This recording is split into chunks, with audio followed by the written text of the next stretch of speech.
course, the crowd wants Reed to go for it. Wouldn't be surprised if he did on 4th down and 1. So, anyways, with that, time yours. Welcome to 4th and 1. I'm Tod Palmer, joined by Nick Jacobs. The return of Nick Jacobs. So is there any truth to the rumor that I hugged you and it caused you to collapse and you had to be hospitalized due to my hug? No. I mean, I know you just made that up for people. No, I started that rumor on Twitter yesterday, I think. I mean, you made an accurate statement. I mean, I don't know if that would be a rumor because, even a rumor you hope has a little bit of truth to it. But, I mean, you just do reckless lies to begin with. So, I mean, that's what I call those. Those aren't rumors. Those are just reckless lies that you put out in the universe and try to say. So, for people that are wondering, the reason we didn't do a podcast on Sunday, and as Todd says, I don't put my business out in the streets, as he phrased it. Well, I don't put your business out in the streets. I know better. Touche. Smart man right there. So, yeah, basically, I tested positive for COVID yet again.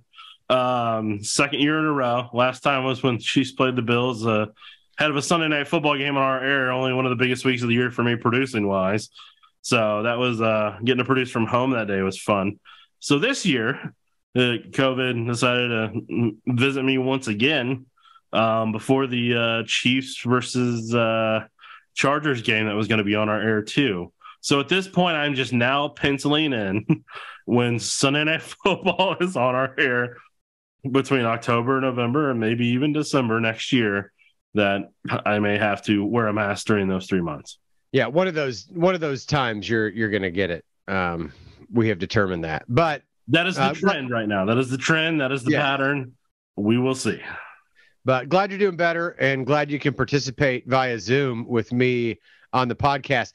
And don't worry, guys, if he coughs, you won't get sick.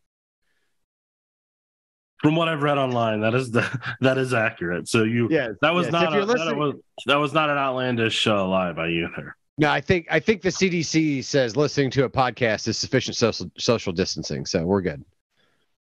I don't know if they've actually got that on their website from the research I've done, but I do feel that is probably an accurate portrayal. I'll talk to Dr. Fauci. We'll get it up there if it's not already there. All right. I heard we have. So speaking of the Chargers game, let's do, revisit that game real quick because I got to be honest, when the Chiefs went down 27-23 with 1:46 left, and look, I know that there have been some games, this year, the Bills game, things like that, where, Patrick threw an interception or whatever, and stuff like that. When they got the ball back against the Chargers, I had zero doubt in my mind that they were going to go down and retake the lead. I mean, what was your feeling when they got the ball back, and where was your confidence at that the Chiefs were going to find a way to ensure that the Chargers kept on charging? I mean, I knew that Patrick Mahomes was going to do everything in his power to lead them down the field on his end. I just didn't know what receivers were going to be up to the challenge or not, and if they were going to be able to get open and be able to do what happened. But the Chiefs used a hurry-up offense, which really threw the Chargers off balance, and that wore them out to where that defensive line, that was part of the reason they were tired and they didn't get after Mahomes in the same way, is because they're already worn out from the game to begin with, and then on top of it, that hurry-up offense that wrecked them. And then on that third down, whenever they were in man coverage and Pat took off to run, the defensive linemen were so tired that they ran into each other on their tackle. The two defensive tackles ran into each other on their stunt, and then they overcompensated and tried to go even wider. So then that just opened up that middle for Patrick to just sprint through as soon as he saw it and convert that. So I mean, once that happened, I was like, all right, at some point they're going to motion Kelsey and they're going to try one of their crossers and they'll see if that's there or not. It ended up being there because that's just a trademark of Kelsey inside the 20. They like to run that play inside the 20, and it's worked since we put up on Twitter. It's worked since 2014 against the Miami Dolphins. They've run it with Alex Smith. They've run it with Patrick Mahomes. It's just that's where you see a lot of Kelsey touchdowns. Right, but I'm saying it's been run for almost a decade now. it's going to be a lot of his Hall of Fame video touchdowns when Kelsey gets in at some point. Like, and here's the other thing I'm going to say for the Chiefs, all those primetime games where the Chiefs do stuff like this, that only helps Kelsey and Mahomes with their Hall of Fame bids. And that helps Andy Reid with his Hall of Fame bid. Anytime you're on primetime and you're the only game for people to watch, and you can kind of help set the standard of what people are watching football-wise in some ways, then that's whenever you kind of that's what helps Hall of Fame bids across the board. Pat may need to play a little bit longer. I think Reed and Kelsey are comfortably in Hall of Fame territory already. Well, obviously, because Pat's only 5 years into it, and Kelsey's almost at a decade, and Andy's almost at 3. He's getting closer to 3 decades at this point. Yeah, I mean, but I honestly, like, if Pat goes ahead and gets another MVP this year and gets him to another Super Bowl, I'm not so sure that Pat's not pretty much in at that point with like 2 MVPs and 3 Super Bowl appearances and at least 1 title. I think there's a chance we could be having that conversation this offseason. I mean, we may have it, but he's still going to have to put up numbers to, kind of for certain people that are going to hold out, because there's certain people going to be like that aren't going to recognize that he changed the game of quarterbacking with his style, and that there are kids over the next decade that are going to be emulating him and doing the same type of stuff he did in baseball to develop those arm angles, to develop those type of throws, to do the type of training that Patrick does with Bobby Stroop, so that they, so that he can be pliable and flexible in ways that most people can't, like getting your arm yanked down, your left arm yanked down by a defensive tackle, when some people may have pulled out of their socket, but for Patrick, he's like, all right, what's the next play? Yeah. No, it was, I continue to be amazed at how easy he makes it look. Just on a consistent basis. I mean, I think we remarked on like the Jaguars game, like,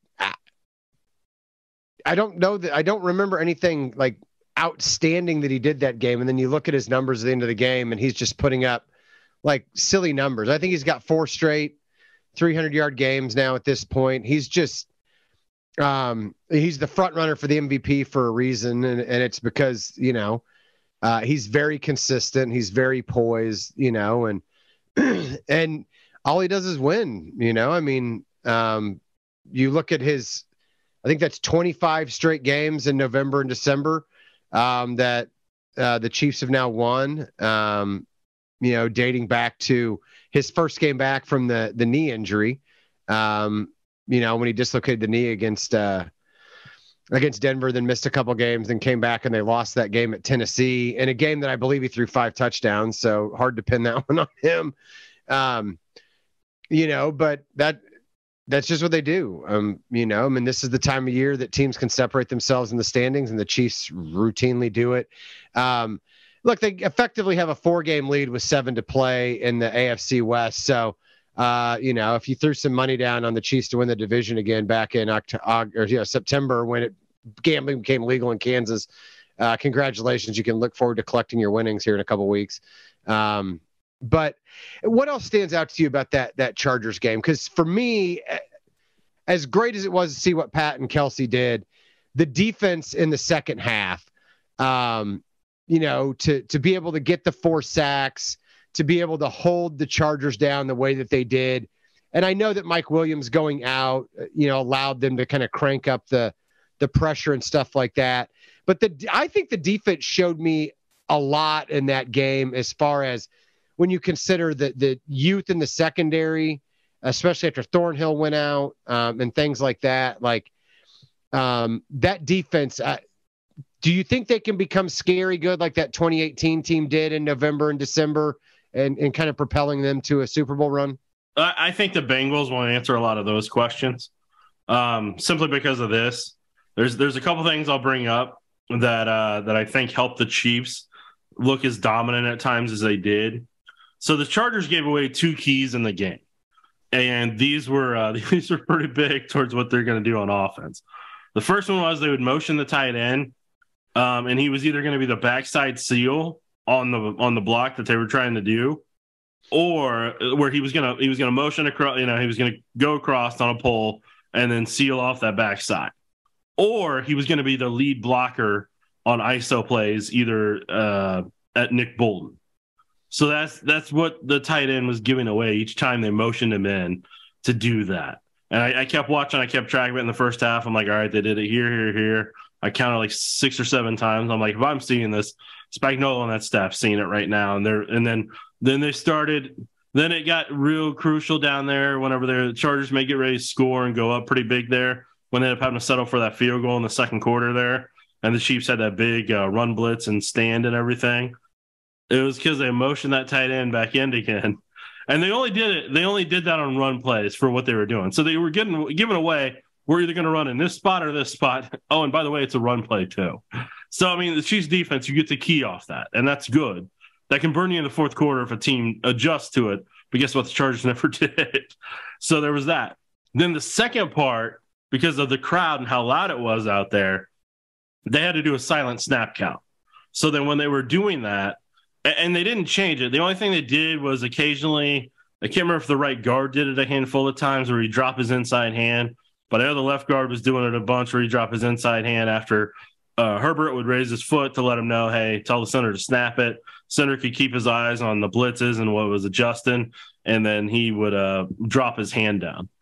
And there was times where I could see Frank Clark with his hand while watching coaches film after the fact, because I noticed it live, but I wanted to see how they were handling it from the end zone cam. And there would be times where I'd see Frank, and he'd just shake his wrist, 1 Mississippi, 2 Mississippi, and then he'd run. And so then the Chiefs started really hitting that hard there in the third and fourth quarter, because I think they got it timed up really well. And I think that's why they were able to get the jump that they did a handful of times, is because of that giveaway. And in all honesty, the Chargers were doing that on pass plays, obvious pass plays. So if you're a defensive lineman and you see that hand dropping and it's only been doing on pass plays X amount of times, you don't have to hesitate for the run. You can pin your ears back and run and go. And I think that was a huge advantage. There was a time L'Jarius Sneed was coming on a blitz. He was keeping tabs on it too. You could see it. And then he's getting ready to time his blitz a little bit as soon as he saw Herbert drop that leg up, and he's like, all right. Well, no, I didn't time it. And then he's like, yeah. And then he pressured him, and Herbert had to throw the ball away. So it was, I think it was something that the team was able to get a tell on. And that's just my personal opinion. I could be completely wrong. And if that happens, it happens. But I don't think it was a coincidence that they were getting some of the jumps they were, because I even slowed it down freeze frame by freeze frame when I was looking at the end zone cameras. And you could see Chris, when Derek Notty's getting out of his stance before, right. That's what I know. I'm like, yeah, I think they got it timed down here. No, and I don't know. Like, in a weird way, I was kind of glad that the Chiefs were without, like, McCole Hardman Jr. and Juju Smith-Schuster, and then that Kadarius Toney went out early, because we always hear about how, like, oh no, Justin Herbert's elite, but his team's always injured and they're always beat up and stuff like that. And I'm like, that's true. I was like, but when that happens with Patrick Mahomes, or when they trade away, like, arguably the best wide receiver in the NFL off his team, he just goes out and look, they're 8-2. The Chargers are 5-5. Like, when it comes down to it, Patrick Mahomes wins these games in ways that, Justin Herbert doesn't. And I realize that Justin Herbert scored late, but he also got picked off, in the final 30 seconds after he got a chance, to try to go down and get in field goal range and force overtime for the third straight time in that series and games played in Los Angeles. It just didn't happen. And look, that was, to me, one of the most encouraging wins of the season for the Chiefs, just because of the grit that they had to show,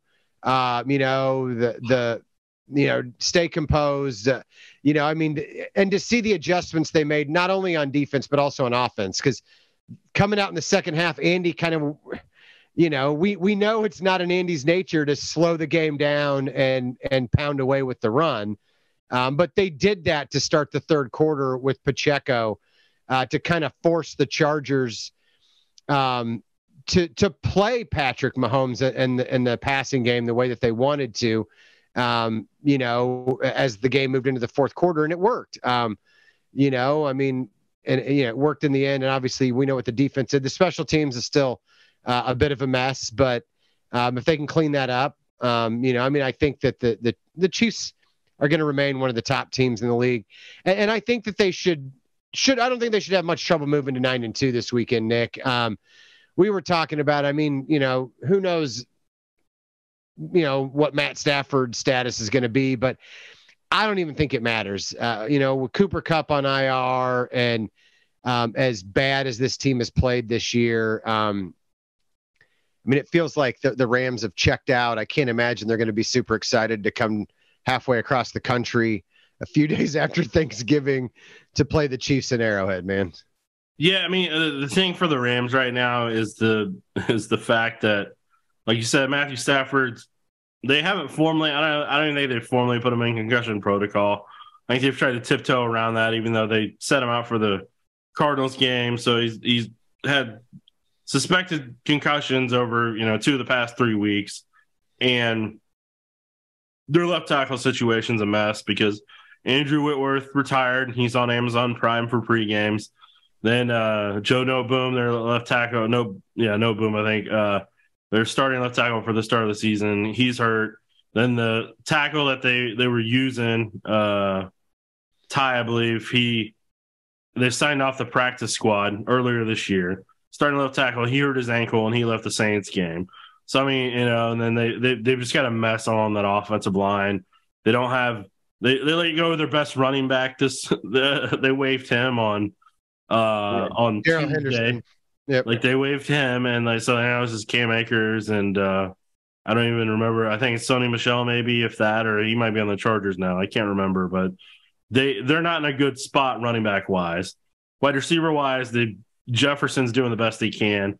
They don't really have a tight end, so that offense it's just very limited. So the biggest goal that you have if you're the Chiefs is keeping Aaron Donald from touching Patrick Mahomes. Like that's the number one thing. Just keep him from touching Pat Mahomes, and you're in a good spot. So right now, the backup to Cam Akers is Kyron Williams, and they don't have another halfback on the roster anymore because they have, because I don't know. There seems to be dissension among the ranks, and obviously that happens more on teams that are losing. But yeah, nothing has gone right for the Rams this year. I was joking about it being the Odell Beckham effect because, Cleveland and the Rams just haven't recovered from losing Odell Beckham Jr. last year. They're both still in the toilet. So the Rams should be hopeful Odell's not on the roster right now because he would be very unhappy and he'd be voicing his concerns if he was. You don't think he would have been placated by the ring he got last year and would be taking this season in stride? I don't think that man wants to waste any of what athletic ability he has left on something that's not going to win. He had enough of that in his lifetime. Well, then I don't know why he's considering signing with Dallas. Hey-o! I'm not commenting it. I don't want to hear about it in the newsroom from some of the Cowboy fans. No, that was absolutely for Ms. Diawal. I hope she hears it, and I hope she knows that I meant it sincerely. That I don't consider the Cowboys a legitimate threat to win the Super Bowl with or without Odell Beckham Jr. God, I feel like that's going to burn you someday. Right? Like, I'm going to have to eat those words when the Cowboys win the Super Bowl. Because because that bite right there, if somebody clips it, can be taken out of context for the next decade, even if it doesn't work here. That's fine. I'm perfectly comfortable with it. I don't really pay attention to what people say about me on social media anyway, so I'm okay with it. In the alternative, if I'm glad to hear it because some of the things I say about you on social media, man. Right. No, I see the things you say. I report them all to Trudy. So for people that don't know, that's my mom. There'll be a Festivus airing of the grievances from the things you say about me on social media. Oh, and yeah, people keep asking about, dude, you keep bringing that hug thing up, and like people have, like that's going to be a lifetime running joke that I'm always going to just be annoyed by. Yeah, and for the record, Todd's never getting a hug from me. As long as I'm alive, he's never getting a hug from me. So like that, take that as you will. Take that as you will. He's not going to willingly get a hug from me. That's right. Like if somebody asked me hypothetically, if you just won a Super Bowl, would you hug Todd? I was like, I didn't when they won the last Super Bowl, so no. Yeah, no, he did not. Did not even hug me at my mother's funeral. So these are true things. Although I did get a sneak attack hug by proxy from my 8-year-old, so there was that. That's not. And I'm pretty sure my wife hugs you anytime she sees you anyway, despite knowing that you are less than appreciative. But it's never willingly on my part. That's right. No. It's never reciprocated. I stand there like a tree in a forest. So, but there's nothing you can do. I mean, when my wife wants a hug, she gets a hug. It's just the way it is. All right. So, how concerned are you about? I mean, we're not going to know for a few days whether Smith-Schuster is able to come back or. And it's going to be, at least 3 more weeks till McCole Hardman Jr. comes back. Kadarius Toney, may miss some time here. How concerned are you, though, moving forward about, the attrition? Or do you think the fact that the Chiefs have put themselves in such a good spot gives them the luxury of letting those guys get fully healthy and come back? And, and if it ends up tripping them up in a game here or there, they can weather it. I think the Bengals is the one where they're going to need everybody that they can get. Like everybody that they can get healthy. They're like, that's the one that they really need to kind of aim for, in my opinion. But I mean, yeah, this is the time of year, man, where like injuries were piling up in that Chargers game for the Chiefs, and like they were significant ones that were going to cause them some problems. And so where the Chiefs can help themselves is what they actually did in the Chargers game. By running the 13 personnel with the 3 tight end sets. Like that is something that can really kind of, help limit the wear and tear in a lot of areas. And with the abilities the Chiefs have among their 3 tight ends, that's something they can kind of lean on. For Pacheco, it's interesting for him because I know it'll be brought up to the end of the time where I talked about how Pacheco doesn't have speed on Twitter. Now, what I should have prefaced when I'm saying that is, he doesn't have lateral speed. Like he's got straight line speed and he always will. But the kicker is he's going to get caught when he has to change direction. Like he's rarely going to break away on a run, unless it's in a straight line to where he can keep and maintain that right now where he's at athletically. Doesn't mean he can't get better. Doesn't mean he can't change. Doesn't mean he can't work at it. But for Pacheco, when he has to run those shotgun lateral runs, that's why I think that's part of the reason he stomps the ground like he does, because he's trying to keep that speed and he knows he has to.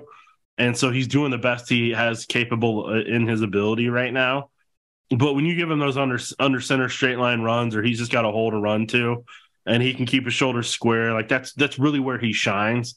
And then when he got lit up by Derwin James on the blitz on pass protection, it's Derwin James. So, I mean, I'm not, that's happened to other running backs that have more experience in the league. But what I'm saying for him is when he gets in those situations and are not Derwin James, if that's the same result, that's something he's going to have to continue to work at so that they just can't just use him on rundowns. Because I know whenever they used him in the third quarter and the 13 personnel stuff, he was able to do 4 runs in a row and he got tired and he had to come out.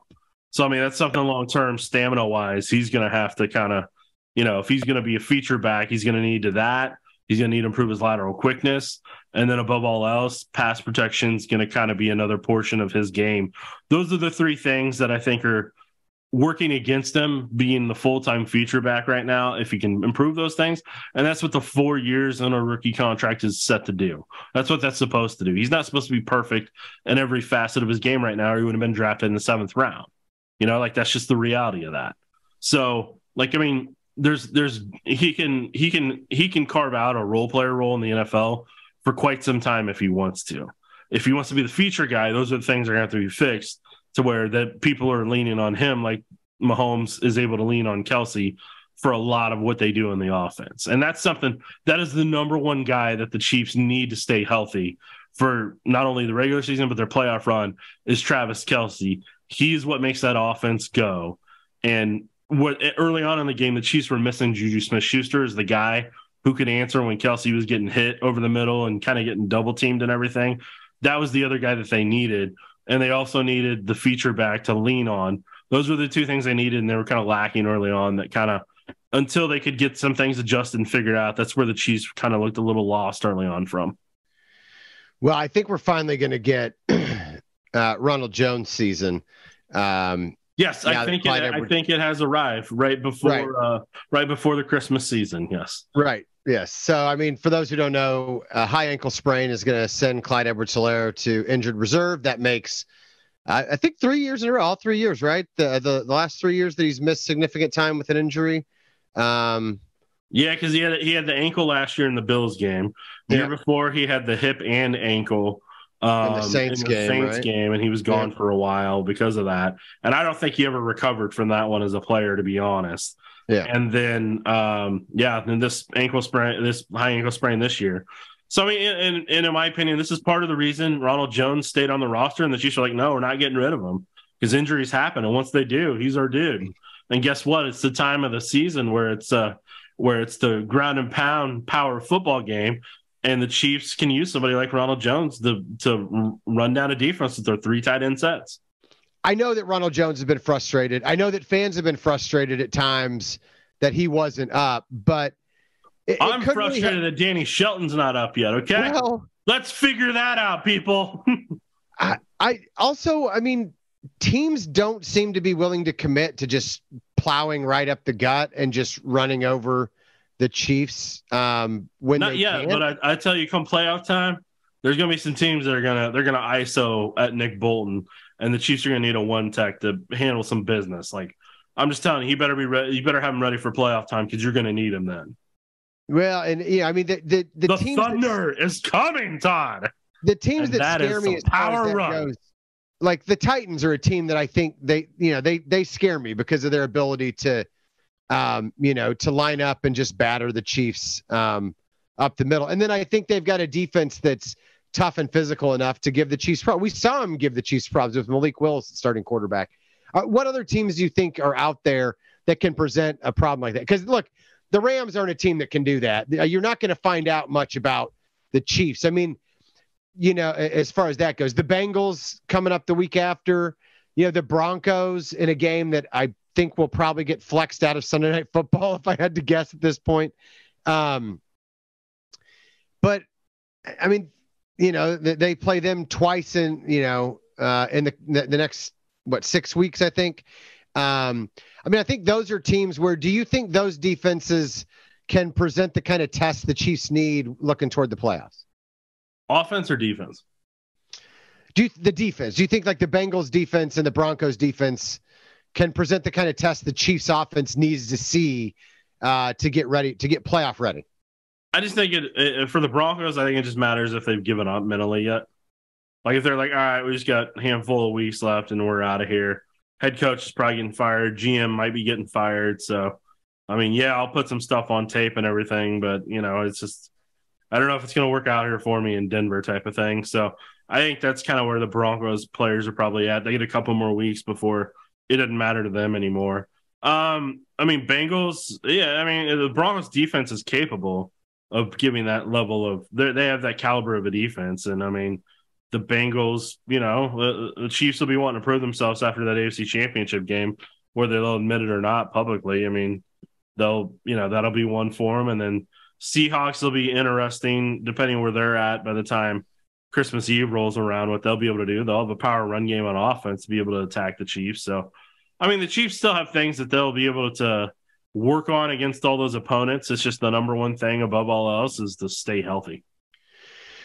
Yeah. It was, and like you said, on offense, I think it's Patrick Mahomes, Travis Kelce, and then the offensive line that you're most, if I was ranking the most important people to stay healthy on that group. Well, depending on what happens, depending on how Niang does, I mean, that could be a big jolt for them at right tackle, just in terms of depth. And I mean, Prince showed some capability there. So, I mean, you have that part of it. It's just, I will say, Orlando Brown had some struggles in the Chargers game, and Joe Thuney had some struggles, and part of it was because of the ankle injury to where he was getting walked back at times because he got rolled up. I can't remember. I remember the end zone they were going towards, but he got rolled up at one point, and I'm like, how's that dude still in the game? And like he soldiered through it. He's a tough dude. I'll give Joe Thuney that. He played with that broken hand before, and then he's played with a rolled up ankle a couple times. I mean, like that's a tough dude, and Like, you know, I got respect for him and Wiley playing with essentially one arm. I mean,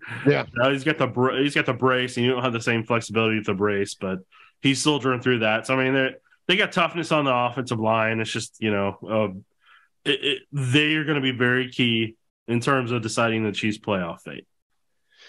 Yeah, I think they're in great shape. I think they should move to 9-2. I think we'll get another good barometer game at the Bengals. Do you think and we can talk more about it next week, but I suspect the Chiefs remember losing to the Bengals twice in January last year. Yeah, I don't think they've forgotten any of it. I think that it's probably fresh in their minds. And so I think that they'll be excited for that one.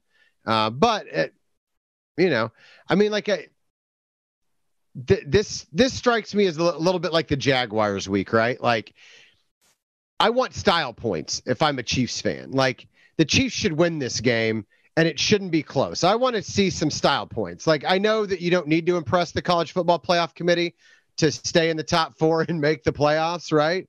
But go ahead and do it just to make Chiefs Kingdom feel a little bit better about themselves.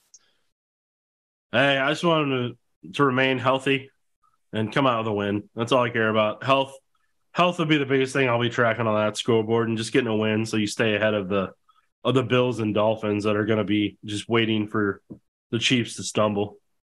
Yeah, because you got 3 straight road games coming up after that. You know, that's always a bit of a roll of the dice in the NFL. But all in all, Chiefs are in good shape. Last, I mean, I do want to ask: is there anything that you will be looking at as far as this Rams game that you think? You know, whether it's Aaron Donald on the interior or something like that, are there some matchups or some things that you think people can look at as kind of a litmus test or an indicator of whether the Chiefs are as good as they need to be in certain situations or getting better, you know, trending the right direction in certain situations? Because it's hard when I watch the Rams game to see anything that they do well enough to feel like, okay, like we'll find out if the Chiefs are really good, you know, when they face this matchup. I mean, other than like Aaron Donald, I'm just not sure that the Rams present those kind of challenges this week. Yeah, I mean, Aaron Donald's kind of the biggest. Unfortunately, he's the biggest part of their offense right now in terms of potentially gauging that and how they can do and how they'll perform against them. Because I mean, that's just that football team's a shell of its former Super Bowl self. I mean, how quickly they dropped off from who they were in the Super Bowl to who they are now. It's just very, very different, very, very different football team than what they were just back in January of the same year. It's just a very different team. But I think that's also a testament to Andy Reid. I think that's also a testament to Patrick Mahomes and to Brett Veach, right? Because we've talked about the decisions they made to let Tyrann Mathieu go and guys like that, and to kind of churn it and bring in a Justin Reid, bring in some guys who were hungry and want to have some success and stuff like that. Because when the Chiefs won their Super Bowl, they went back to the Super Bowl the next year. That hunger never went away. They went to the AFC Championship game, the year after losing the Super Bowl. That hunger never went away. Here they are at 8-2, you know, on the way to a 7th straight AFC West title, in position to be the number 1 seed in the AFC in the playoffs. That hunger hasn't gone away. They could have trended down like the Rams did, like a lot of teams frankly do, after having some success and reaching a Super Bowl or winning a Super Bowl. Didn't happen with the Chiefs. And I think you got to give Veach, give Reid, and give Mahomes and Kelsey, guys like that, some credit for making sure that didn't happen. Yeah, no, I mean, that's not an easy thing to continue to maintain that level of greatness as long as they have over this entire span from 2018 till now. So I mean, that's and I don't think it's going away unless it's by a ton of injuries, which I hope doesn't happen anytime soon. I hope it didn't happen ever, but anytime soon for sure. Well, glad to have you back off IR. And I got nothing else. I don't know. I'm still in isolation. So, I mean, is that like IR? I mean, well, I guess it's like you've returned to practice in the concussion protocol. Like you're working your way back to full health. Well, I'm in a bubble away from everybody else, if that's what it is. Well, that's probably where you're most comfortable anyway. So yeah, no, I feel at home here. I'm not going to lie. All right. Well, I got nothing else. So with that, happy Thanksgiving, everyone. Especially Jackson. I know you've missed us. And with that, take care, kids.